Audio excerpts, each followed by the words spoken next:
Hola, bienvenidos a mi canal Moracho Electrónica. Hoy quiero compartirles cómo configurar nuestro celular para que oculte las llamadas entrantes para que no aparezcan mientras la pantalla está bloqueada. Podemos controlar qué información muestran nuestras notificaciones de llamadas con la siguiente configuración. Vamos a buscar los ajustes. Aquí está la ruedita dentada, ajustes, y luego buscamos notificaciones, que está dentro de las primeras opciones. Luego en el primer renglón dice notificaciones de aplicación.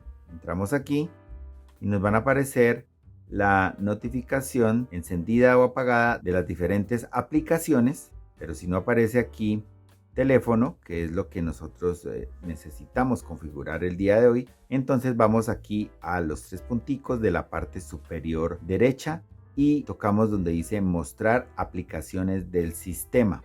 Luego buscamos las llamadas telefónicas. También tenemos llamadas Wi-Fi, llamadas y mensajes en otros dispositivos o simplemente llamar. Vamos a escoger llamadas telefónicas. Luego en el último renglón dice mostrar u ocultar contenido con dispositivo bloqueado. Desplegamos ahí y está seleccionado predeterminado mostrar siempre.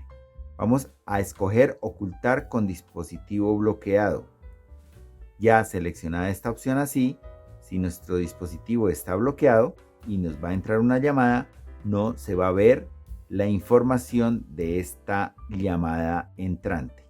Es así de sencillo, espero les funcione. No olviden suscribirse a mi canal Moracho Electrónica, darle like a mis videos, compartirlos y nos vemos en una próxima oportunidad. Chao, chao.